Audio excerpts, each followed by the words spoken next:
നമസ്കാരം. പാകിസ്ഥാനുമായി കരാർ ഒപ്പിട്ടതിന് പിന്നാലെ അമേരിക്കൻ പ്രസിഡന്റ് ഡൊണാൾഡ് ട്രംപിന്റെ ഉള്ളിലെ അതിമോഹമാണ് ഇന്ത്യക്ക് എണ്ണ വിൽക്കണമെന്നത്. അതാണ് കരാർ ഒപ്പിട്ടതിന് പിന്നാലെ ഇന്ത്യ പാകിസ്ഥാനിൽ നിന്നും എണ്ണ വാങ്ങുന്നത് വിദൂരമല്ല എന്ന് വ്യക്തമാക്കിയത്. എന്തായാലും പാകിസ്ഥാനിൽ ക്രൂഡ് ഓയിൽ ഖനനത്തിന് വലിയ ഒരുക്കങ്ങളുമായാണ് അമേരിക്ക എത്തുന്നത്. നേരത്തെ പല എണ്ണ കമ്പനികളും ഈ രംഗത്ത് പ്രവർത്തിക്കുന്നതിന് പുറമെയാണ് അമേരിക്കയുടെ വരവ്. എന്നാൽ പുറത്തുവരുന്ന നിലവിലെ റിപ്പോർട്ട് അനുസരിച്ച് ട്രംപിന്റെ ഈ കണക്കുകൂട്ടലുകളൊന്നും അത്ര പെട്ടെന്ന് ശരിയാകില്ല എന്നാണ്. അതായത് ക്രൂഡ് ഓയിൽ ഖനനത്തിന് വേണ്ടി പാകിസ്ഥാനിലെത്തിയ പല കമ്പനികളും സമീപകാലത്ത് പിൻവാങ്ങിയിരുന്നു എന്നാണ് റിപ്പോർട്ട്. ക്രൂഡ് ഓയിൽ ഖനനം ചെയ്യുന്നതിനേക്കാൾ പലരും ശ്രദ്ധ പതിപ്പിക്കുന്നത് പാകിസ്ഥാനിലെ സ്വർണവും ചെമ്പുമാണ്. പാകിസ്ഥാനിലെ ബലൂചിസ്ഥാൻ പ്രവിശ്യയിലാണ് റക്കോദിക് എന്ന ഖനി. ലോകത്തെ ഏറ്റവും കൂടുതൽ സ്വർണവും ചെമ്പും ഉള്ളത് ഇവിടെ എന്നാണ് അനൗദ്യോഗിക റിപ്പോർട്ടുകൾ.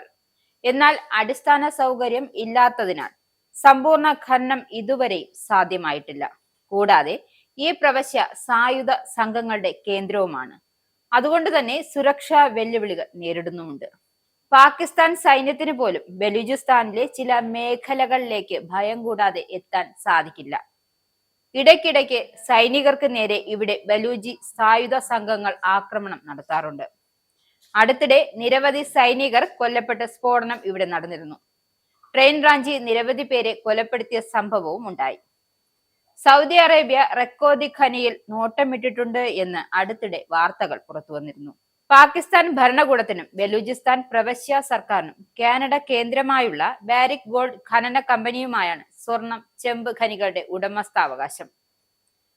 പാകിസ്ഥാൻ സർക്കാരിന്റെ ഓഹരി സൗദി അറേബ്യക്ക് വിൽക്കാനായിരുന്നു നീക്കം. എന്നാൽ അത് സുരക്ഷാ കാരണങ്ങളാൽ വിജയിച്ചില്ല. ചർച്ചകൾ ഇപ്പോഴും തുടരുന്നുണ്ട്. അതിനിടെയാണ് മറ്റൊരു വാർത്ത വന്നിരിക്കുന്നത്. ഖനന പദ്ധതിക്ക് പ്രതീക്ഷിക്കുന്ന ചെലവ് $300 കോടി ആണ്. ഈ മേഖലയിൽ അടിസ്ഥാന സൗകര്യം ഒരുക്കുന്നതിന് ഉൾപ്പെടെയാണ് ഈ ചെലവ്. എന്നാൽ $500 കോടി വാഗ്ദാനം പാകിസ്ഥാന് ലഭിച്ചിട്ടുണ്ട് എന്നാണ് വിവരം.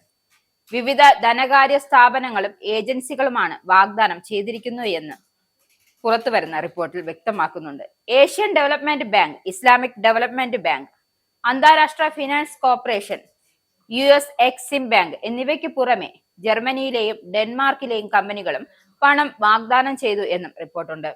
പാകിസ്ഥാനെ സാമ്പത്തികമായി പല ഘട്ടങ്ങളിലും സഹായിച്ച ഏജൻസികളും ഇക്കൂട്ടത്തിൽ പെടുന്നു. ഖനന മേഖലയ്ക്ക് അമേരിക്കൻ കമ്പനികളെ ആകർഷിക്കാൻ US എംബസിയുടെ സഹകരണത്തോടെ പാകിസ്ഥാൻ വെബിനാർ സംഘടിപ്പിച്ചിരുന്നു. 6 ലക്ഷം ചതുരശ്ര കിലോമീറ്റർ വ്യാപിച്ചു കിടക്കുന്നതാണ് ഈ ഖനന മേഖല. ചെമ്പ്, സ്വർണം കൂടാതെ മറ്റു പ്രകൃതി വിഭവങ്ങളും ഇവിടെയുണ്ട്. ഇസ്രായേലിന്റെ 5 സൈനിക താവളങ്ങളിൽ കനത്ത നാശനഷ്ടം. മോദി വെളിപ്പെടുത്തുന്ന ഇന്ത്യയുടെ വികസനത്തിന്റെ മയക്കുമരുന്ന് വിൽപ്പനയ്ക്കെതിരെ ശക്തമായ നടപടിയെടുത്ത് ഷാർജ പോലീസ്. അമേരിക്കയിലെ സാധാരണ മനുഷ്യരോട് കൂടിയാണ് കോൺഗ്രസിനുള്ളിൽ പങ്കുവയ്ക്കാൻ ഓപ്പറേഷൻ സിന്ദൂറിൽ ഉപയോഗിച്ച